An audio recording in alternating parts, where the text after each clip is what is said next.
Hi, Chris, and this is Tanya. Tanya, my hand is faster than you can run away. With clutter reduction junk removal, we are in a senior living facility that we frequent to. We know the sales manager here. He came from a different facility. He just recommends us anywhere he goes, which is a great feeling because obviously we built that trust factor. So we just gave the estimate, sent over the price to the resident's parents. He didn't pass away. He moved to memory care. And if you have ever dealt with this experience, whether personally or through business, memory care is a much smaller unit. Like this whole apartment, memory care is like the size of like this room. And then like you have a closet and a bathroom versus you have this room and then you have a whole living room and kitchen area. So you typically take your bed, you'll take a handful of clothes, maybe like an end table, and maybe like a recliner chair to watch TV in, but you're not taking a lot. What the fuck is this? Someone that can walk regularly? They're like, how'd you guys get out of the cage? It's my favorite bird here. I like the little black and white one. The black one's cute. This one with the face. He's a little. That one with the face on it, they all have faces. You know what I mean? Oh, these two are fast. They move too damn fast. There's my colored one. You Beautiful. You would like the colored one. You would like the black one. Yeah. My guy just hanging out here, enjoying life. Everyone else freaking out. Shitting. Yep. We're gonna get one of these one day. Our go-to equipment, and I think everybody should have this, whether it's a couple of dollies or if you use trash cans or wheelbarrows, you should have your main pieces that you use on most of your jobs. That way you know that you always at least have it readily available and you just know immediately what to grab no matter what you're doing. So not every job we may need our speed packs. Maybe we're just going to pick up a couch or a couple of dressers. I don't need my speed pack for that. However, we do like to always keep at least two of them on hand because one of them, and in this situation, we'll use for the smaller furniture that we can stack inside. The other one we'll use for the bags and the mirrors and the pictures. And all we're doing is making things more efficient by putting 4 different small pieces of furniture in the speed pack and then 10 bags and 5 pictures. It's just saving on having to make multiple trips for something that's so small in the grand term of things. So that's why we always keep at least 2 of them on us. If you don't have speed packs, try to find something similar that can contain smaller items. It doesn't have to be the same size, it could be bigger. But it's just something to make your life a little easier. We always have extra bags, of course. We always have a rubber cap dolly. This is the one that we use for the mattress bars. It's a little thicker on the side, so it hugs the bar a little better. We always keep our flat top dolly, or flat. It's an H-style dolly is the actual name for it. So you have a rubber cap H-style, like H as in hotel. And as you can see, they're a little different in height. This one has an extra inch to it, so that would be better if you had something that had little legs sticking down and your only option was to put it on the bottom of the piece. It would help give you that little extra height. But with that being said, you only have 2 main points of surface contact, whereas the entire piece is resting on it, so it may be a little bit more stable. And then everyone loves the mattress bars. Mattress bars hook right on top. And now we can convert this dolly into something that can hold a mattress, or maybe a glass top, or maybe this marble top if it was a little bigger and heavier, or every single picture in this entire apartment could fit in here. We could break down the bed and put all 5 pieces of the bed in here. So again, it's just something to alleviate having to carry something. It makes it easier if you're making multiple small trips in one. And it can also be really helpful if you have an item that is a little bit more sensitive to carry, like a thin glass piece, like the big mirror panels that come off the wall. Those are very sketchy and they can shatter on you and just cut into your skin. So something like this to help alleviate that could be very beneficial. And the last thing, of course, is to have a good hand truck. There's not too much to say about hand trucks. You need to get one that is comfortable for you, that is good at handling the type of jobs you do. For example, there's a couple of different kinds of dollies. You have ones that have this kind of handle here, where it just goes up and over. That's fine, but the problem is if you have a longer piece on it, the piece is going to be leaning right up against it, so you're not going to have much to grab. They have some that have knobs that come out straight like this, so you're holding it like this, like a wheelchair. Those are fine, but if you have a really heavy piece and you have to go up and down stairs, it's much harder of a grip to hold on to straight knobs like that when something is trying to pull away from you. So I recommend you get a neutral handle like this. That way, whether you're going up or down stairs, you have a supinated grip, which is typically your stronger grip, that you can hold on to something. You can go down low if you need to, if it's a longer piece. If you're going downstairs, you have that strong grip to hold you. And then most times when you have something like this, you also have an option like this. It's a unit grip, so that you have both options. And then it helps if you can get carefree tires. I can run over a nail, nothing will happen to these. They don't lose air, especially if you have something heavy on it. And the bigger the wheel, the easier it is to go over things like weather strips or thick cracks, or if you're going through a yard or a really bumpy driveway, you're not hitting every single crack. So at the end of the day, try to get something with a grip that would be beneficial for stairs, and try to get larger carefree tires.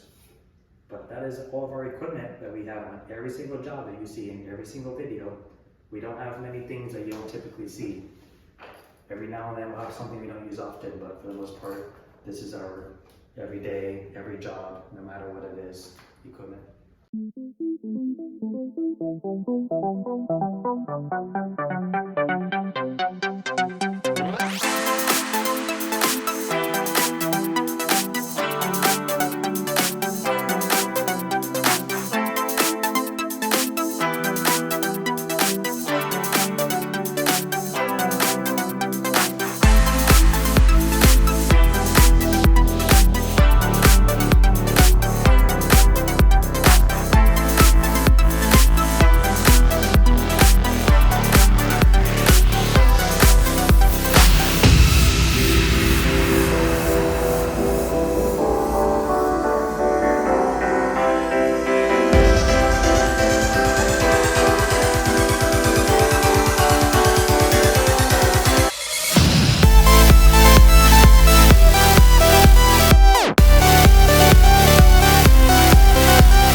Tanya's gonna be completely off guard here, but we are going to challenge her to see how she can get this couch out that door.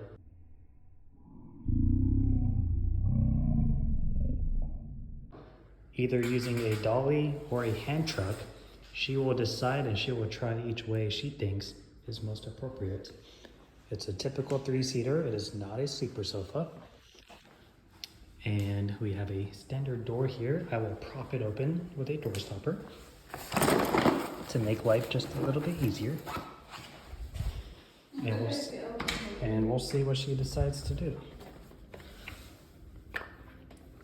And we'll get a bigger door stopper.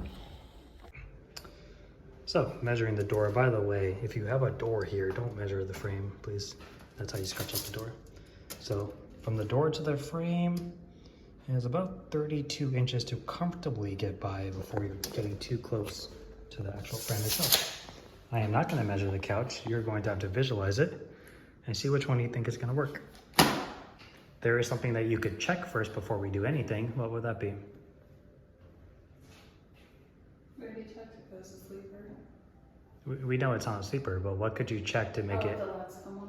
Yep. So tip it on its side, or on its front, I should say.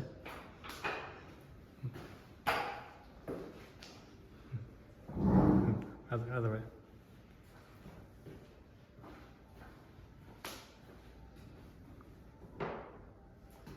Lift with your knees, Tanya. Do they just unscrew or are they drilled in? I think they're drilled in. Okay, well that's a pain in the ass, so let's try to avoid that if we can. I think it's just spinning. Oh. I'll just leave it. So how would you, let's say the legs aren't a problem, how would you take it out? What's your first thought? I was planning on putting it, because it's too long this way. So I was planning on putting the dolly here because it's a flat side, and this should be from here to here. Should fit through the door. Okay.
You know, hello. You don't think there's any way to get around it?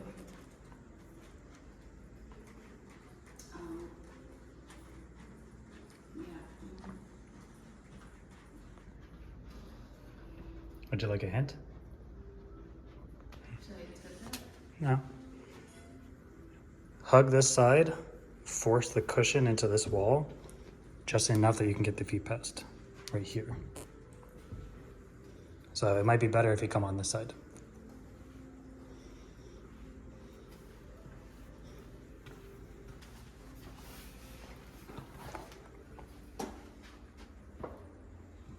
Remember, at the end of the day, your feet are the important part. You don't want the feet to bang against the door. So you're already passed down here. So now if you go with your hand and you squeeze the cushion in with your hand.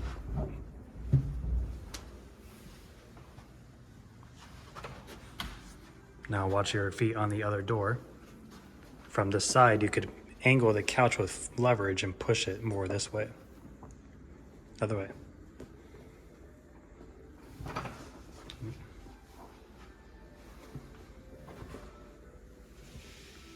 So as you pull, keep the pressure on that side and try to keep it off the door. You're on the weather strip, so you gotta give it a good tug.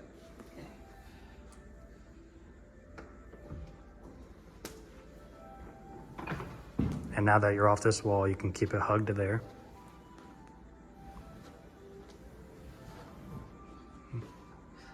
There you go. Easy. No, it wasn't. So the reason I like to do that kind of training by just kind of throwing her in there like that, when I worked as a mover, I was a crew leader, and we typically had to train guys on job sites. But it's, to me, it's one thing to explain, hey, this is what you do, this is how you do it, I could show you how to do it. But at the end of the day, telling somebody how to do something and actually doing it are drastically different, especially when it's like a physical task that has a lot of really small moving parts in it, no pun intended. So for moving like that, like Tanya's watched me move couches before plenty of times. She knows that there's a few different ways to take a couch out. We've done them together before. So what I was doing with that was kind of like a fun challenge also for the video, but in addition to that, it was also testing her as well. I didn't really cut out much of that video. That was live action. That was her taking the time to think, okay, what's the best course of action? Walking around, flipping it, going back and forth, trying to think through those processes that she has learned from me probably showing her and or doing things in the past. And I find that to be more beneficial. I think back to like when I used to work at retail jobs, and I had a couple of managers that were very strict and they're very stubborn and they want things done their way or it's the highway. And then I've had some managers that say, hey, you kind of know like what it needs to look like. Go figure it out. Like just go try. Do whatever you think is best and then I'll come in and correct it. And that's kind of what I did with Tanya. So just real quick, something I personally would have done a little differently, and I told her after the fact, was number one, I would have flipped the couch over on its back, stood it up a little bit, and moved the dolly underneath it with my foot to position it a little bit better on the couch. Where she had it on the couch was kind of like dead center in it, which is fine, but it wasn't the most stable because she was in between the braces of the couch. So the couch was a little bit more wobbly like this when she was moving stuff. I find that if I'm going through a tight fit of a door, I don't want that uneasiness because I'm already having to leverage it in a really tight position. I want to make sure it's as stable as possible. So I personally would have moved it a little closer to the bottom of the couch where that bottom brace is towards the feet, just because that way it sits on a secure spot that holds a lot of the weight, and then the rest of it kind of flows with the couch and leaning onto the dolly. It would have just given it a little bit less of a kind of up and down motion.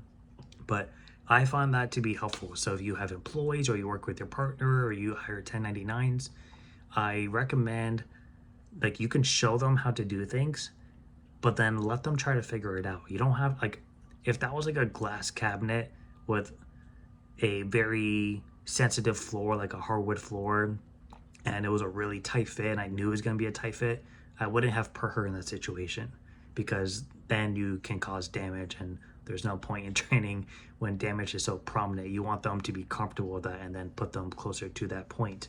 So I knew it would go through the door. You just kind of had to angle it a little bit. But there's a couple of ways you could have moved that couch. We could have taken the feet off and that would have solved a lot of problems. But for me personally, and this might be like a mover's instinct, is I look at time purposes. If I don't have to take the feet off and I don't think it's going to cause damage, then I just won't spend the time on it. Those are those really long drills that you have to get an extension bit and they're kind of a pain to take out, and then we'd have to put them back in again to donate it, and it may not seem like a big task, but collectively that might be 5 minutes each time. 10 minutes is a lot. We can load a quarter of a truck in 10 minutes. So we try not to spend time on things we don't have to, and that's just why I would have bypassed that. But if I thought it wasn't going to fit, then we would have done that. So just a tip putting it out there. That's just something I found to be helpful. She got it done. And I just said, hey, you got it done. That's all that matters. This is just a couple of things I would have done a little differently. So just putting that out there. And that's a wrap. The only thing left behind is this was in the TV credenza for the cable box. I'm not sure if we're supposed to take that. We usually leave those behind with other facilities, so we left it there just in case. If not, it's not a big deal for the facility to throw away. Otherwise, everything else is empty. The only thing we don't take out typically is these toilets, just because they're fastened to the actual toilet itself. So we typically don't remove them, just in the event, I don't know, the porcelain cracks or something. So I always tell people we don't take those. Trash can, I believe, stays with the facility because every other apartment we've done here stays. Shower curtain kind of matches, so we kept that there as well. Again, those are small things that the facility can deal with if necessary. Otherwise, oh, the fan works. I didn't know that. Otherwise, that's it. So we're getting out of here. I just sent her over the invoice. I think she's gonna sell us. I got a new door stopper. Nice. Exciting days. So that's it for today.